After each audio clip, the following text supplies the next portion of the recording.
दुपेन खाफ्रे medical team नार्सफोराबो बेवहाय ready दानिफ्राय नैबेवहाय आरोबाव second room बेयावबो बेबायदिनो सिंगल बेड औ मोजां गथ'खौल' अनबाय गाज्रि गथ'खौ नुबाथाय एसे नागारना होबाय दा जों सानदों मा बे गाज्रि गथ'फोरखौ जों मोजाङाव लाबोनायनि मोनसे जोंना संकल्प आरो डक्टर सार आइ बरदलैखौहाय बे लवार आसाम हस्पिटाल होनब्ला सारखौ बयबो मिथिगौ ना खुलुमबाय खुलुमबाय औ खुलुमबाय लोगोफोर दिनै आं दंफैयो मोनसे बे जाहैबाय रिहेबिलिटेशन सेन्टार माने एन्टि ड्राग्स एडिक्शन सेन्टार बेयो जाहैबाय चिरां डिस्ट्रिक्टआनो गोग्लैयो बेखौ कुकुरमारि होनो धालिगाव एरिया बे लकेशना जादों बे बियार फिल्डनि जिनाखि मेन गेट बेनि अपोजिट फैब्लानो बे जायगाखौ मोनफैगोन दा दिनैहाय नैबे सेन्टार रिहेबिलिटेशन सेन्टार माने जायफ्रा माने निसाजों थाग्रा बा निसाजों माने एडिक्ट जानाय जौ ड्राग्स बेफोरजोंहाय बिसोरखौ फोसाबनो थाखाय नैबेवहाय मोनसे गोदानै सेन्टार बेखेवनाय जादों दिनैहाय आंबो बेयावनो दंफैयो रत्नापीठ सेवा समितिनि जिनाखि रिहेबिलिटेशन सेन्टार नैबेनि गासै डिटेल्सखौ आं नोंथांमोननो होनो थांगासिनो दङ दायो लोगोफोर जासिगोन बेखेवनाय हाबाफारि दा आलासिफोराबो सारियाव गसंजोब्बाय ने बेनिफ्राय नायदो सुंद'यै नैबे बेखेवनाय हाबाफारि नारेंखल दिख्रुबनाय मानाय बायदि बायदि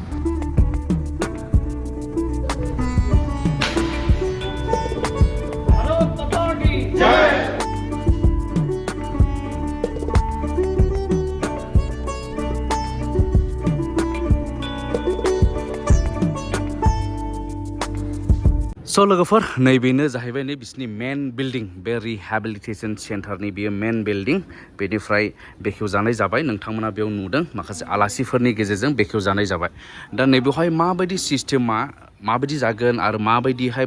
होफैनो हागोन आरो मा रोखोमै मा प्रसेस स्टेप बाय स्टेप माने माबायदि ट्रिटमेन्टखौ होगोन बेखौ जोङो नोंथांमोननो फोरमायगोन दा नैबेवहाय दङ नै आंजों सार सासे शंकर इस्लारि सार नमस्कार गोजोन्थों सार दा बेनिफ्राय बेखौ सोर खुलिदों होनोब्ला बेखौ नोंथांमोना मिथिनो लुबैगोन सोर सलायगोन बा सोर मा खालामगोन बेयो जाहैबाय मोनसे जाहैबाय रत्नापीठ सेवा समिति समाज सिबिग्रा मोनसे ट्रास्ट आरोना नैबे सारमोननि एनजिअ खौनो होनदो औ जोंनि ट्रास्टनि रत्नापीठ सेवा समिति ट्रास्टनि आन्दाराव थागोन खिन्थु बेहाय डक्टरानो सालायगोन आरोखि डक्टर नार्स गासिबो स्टाफ एन्ड सिकिउरिटि स्टाफ गासिबो थाजोबगोन दानिया बिसिनि ट्रिटमेन्ट होग्रा जायगा रुमफोरखौहाय जोङो नायनानै नोंथांमोननो खिन्थानि सार हाबदिनि दा बे गाहायनि ग्राउन्ड फ्ल'र बियो दा ग्राउन्ड फ्ल'रावहाय जोङो साहा गोजौनिफ्राय हाबनि नैबेयाव मोनसे रुम नै बे माने ट्रिटमेन्ट रुम ना मा होननांगौ जाखो थ्रि बेडेड बर्थमान स्टार्टिं दा बेजों बिथांमोना जागायसिगोन ओमफ्राय लाबोनो गोसोब्लाथ' गाबोननिफ्राय आराम्भ खालामसिगोन औ दा नैबेयाव नायदो नै बेवहाय बिसिनि बे सिस्टेम बेवहाय माने बिसिना हस्पिटालनि जेनाखि बिसिनि ट्रिटमेन्टनि थाखाय नांगौ जिनिसफोर बेफोरो बेयाव थाजोबगोन जाहैबाय ओमफ्राय सार बेवहाय डक्टरा सोर थागोन डक्टरा गुवाहाटिनिफ्राय फैगोन साइकेट्रिस्ट डक्टर पार्मानेन्ट थागोन आरोखि जोंना बेवहाय ओमफ्राय डक्टर बरदलैयाबो भेरिफाइ खालामबाय थागोन आदसा लवार आसामनि औ दानिया लोगोफोर नैबे जाहैबाय मेडिकेल टिम माने जेसेबां पेसेन्टसफोर फैगोन बेखौहाय जोथोन लागोन ना इनिशियेल स्टेजनिफ्राय ट्रिटमेन्टखौ नैबे मेडिकेल टिमानो लागोन दा बिथांमोनाबो फ्राय माने थाग थियारि जाखाबाय बिसोरो जाहैबाय मेडिकेल टिम नार्सफोराबो बेवहाय रेडि कि नाम आपनार नोंनिया अन्जु हाजवारि अनुराधा सरनिया बायद' मेडाम दीपाली टप्पो আমি actually lower Assam hospital as an assistant manager আমি কাম করু ওকে তো that I coordinate with them yes like whatever the requirement is because we don't know what kind of patient will come yes some might be overdrugged some might be just started so logically we will just do the reading and administration I'll do the administration part. Then after that, what kind of treatment is required? You will see to it. Yes, we'll see to it and then we'll refer talk to the doctor. Yes, we'll talk to the doctor and maybe we'll be needy because now we are keeping only 3 or 4 sisters. So in future if we have more patients, we maybe will have to appoint some more. Yes, and we definitely. are planning to appoint men also as technicians. Okay, technicians, to helper take care to take care of the yes. drug addicts and all because sometimes they are uncontrollable, no? Yes. To control them, probably in future we'll be having male attendants right to control them. बिथांमोना नैबे मेडाममोना टिमा बिसोर फार्स्टआव नायगोन मा स्टेजआव दं माने बाराद्राय ड्राग्स एडिक्ट ना खम ना बिसोरखौहाय माने मा सिस्टेमाव एबा मा लेभेलनि ट्रिटमेन्टखौ होनांगोन बेखौहाय बिथांमोना फार्स्टआव मेडाममोना नायनानैहाय बेनिफ्राय डक्टरजों रिफार खालामनानै बिसोरनि ट्रिटमेन्टखौ जागायलांगोन बेबायदि आरो नैबेवहाय मनिटरिं दा बेबायदि কি মেচিন আনিছে পালস অক্সিজেন তাতে মনিটৰ কৰিব ओके येस दा बेफोरबायदि नांगौखिनि बुस्थुफोरा बेसिकआ अलरेडि बेयाव दंखासै माने स्टार्ट जासिगोन नालाय बेनिखायनो आरो माने मेनलि जोंना बे एन्टि ड्राग्स केम्पेइन आरोखि एक काइन्ड अफ एन्टि ड्राग्स जोंनि गथ'फ्रा जाथ' चिराङाव बिराद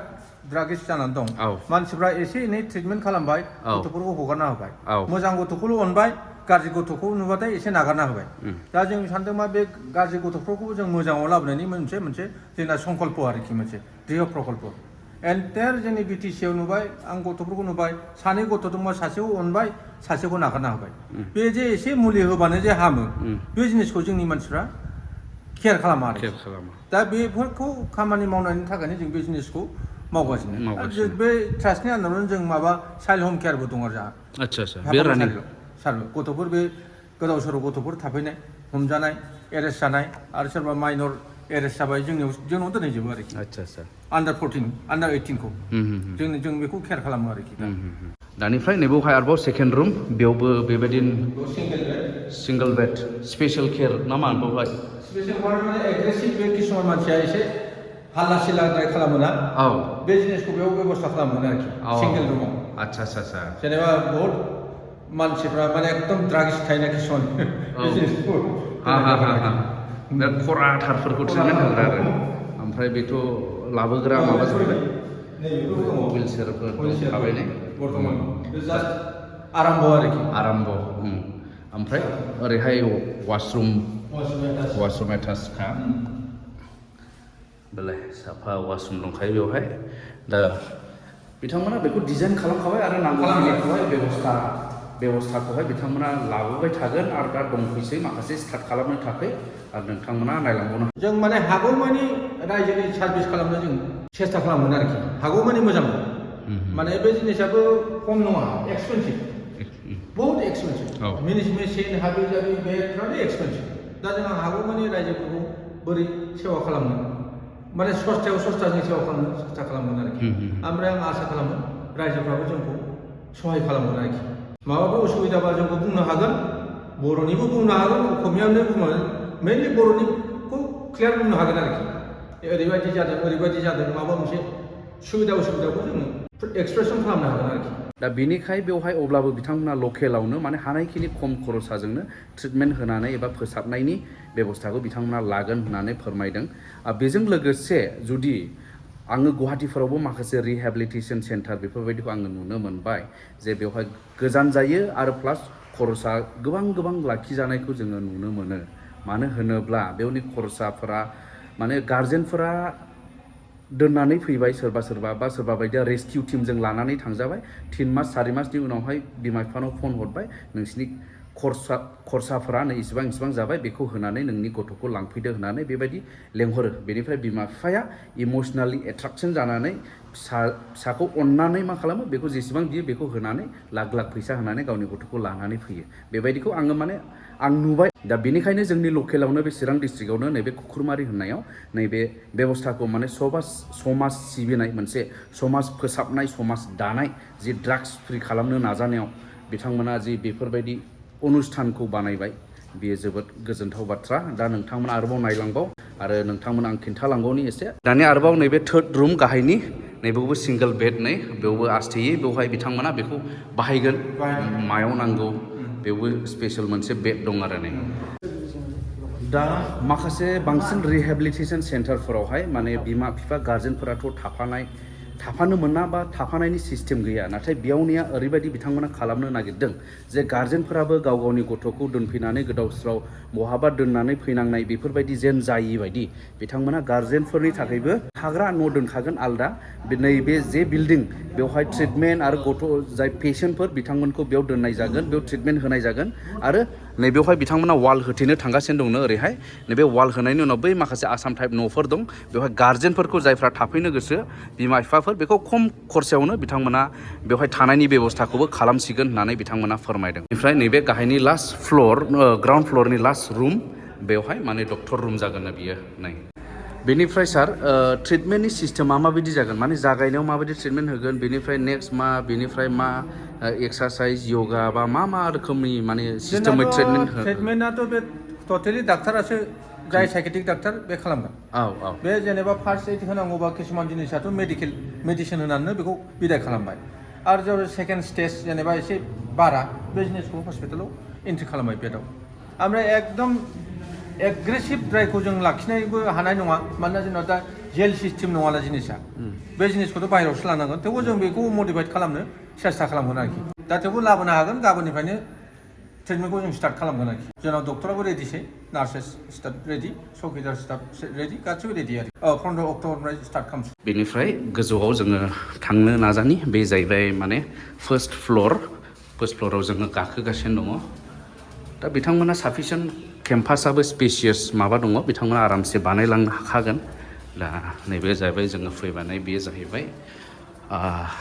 फार्स्ट फ्ल'र बेबायदि दा बेवहाय प्रग्राम जागासिनो दङ ना दा प्रग्रामनि थाखाय साहा था बेब'स्था खालामदों नैबे रुमाव नै बेयाव माने गाहायाव जेरै बेबायदिनो दङ ओमफ्राय दा बेवहाय बिथांमोना बेखौ गासैखौबो बाहायसिगोन बबेबा हस्टेल बायदि उन्दुग्रा जेनेरेल रुम आरो गोजौआवहाय थाखोसे दंबावो आरो बेबायदि नैबे जाबाय सेकेन्ड फ्ल'र ओमफ्राय बेनिफ्राय नैबो हल दङ नैबो गुवार हल दिनैहाय बेयाव प्रग्राम जादों अपेनिं हिसाबै माखासे फिसा प्रग्राम बेनिफ्राय बेयावनो माखासे बिथांमोना हल थानायखाय एक्सारसाइसनि माखासे योगानि देहानि माने फिजिकेलि डेभेलप खालामनायनि माखासे एक्सारसाइसफोरखौहाय बिथांमोना नैबे खालामगोन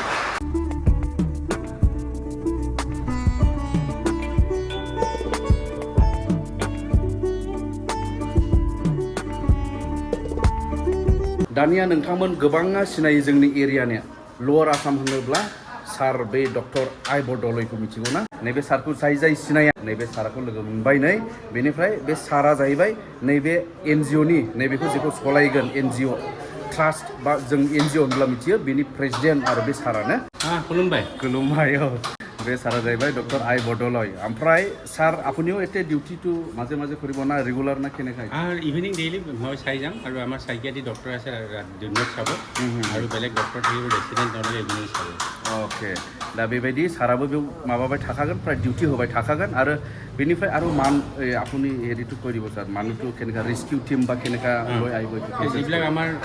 মদ খাই পেলাই যি অসুবিধা হয় বা কিছুমানে ড্ৰাগছ খাই বা ভাং খায় সেইটো আমি এৰুৱাব বিচাৰি তেওঁলোকে যে শিক্ষা দিম সেইটো কাৰণে ব্যৱস্থা কৰিছোঁ আৰু চিকিৎসা হ'ব কিন্তু আমাক ফোন কৰিলে আমাক ফোন নম্বৰ দিয়া হ'ব ফোন কৰিলে আমাৰ গাড়ী গৈ আমাৰ চিষ্টাৰ গৈ তাৰপৰা ৰেস্কিউ বা লৈ পেলাই গুচি আহিব নিজে আমাৰ ইয়াৰ পৰা পিক আপ কৰিব আৰু থৈও আহিব ট্ৰিটমেণ্ট কৰাৰ পিছত আৰু ইয়াতে ৰোগীজন থৈ গ'লে আমি খোৱা বোৱা ব্যৱস্থাৰ লগতে ঔষধ পাতি চব আমাৰ ফালৰ পৰাই কৰা হ'ব अके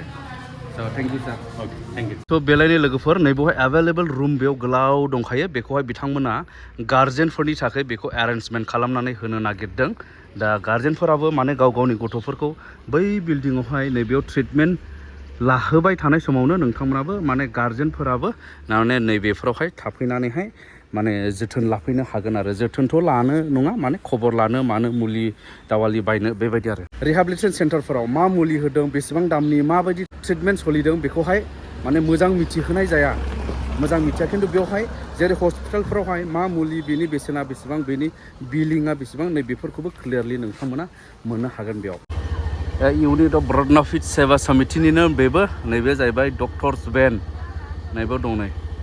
स' बेनो जाबाय लोगोफोर रत्नापीठ रिहेबिलिटेसन सेन्टार इउनिट अफ रत्नापीठ सेवा समिति आरो नै एड्रेसा बेयावनो नै नायनो हागोन बेनिफ्राय ओरै हाबलांनांगौ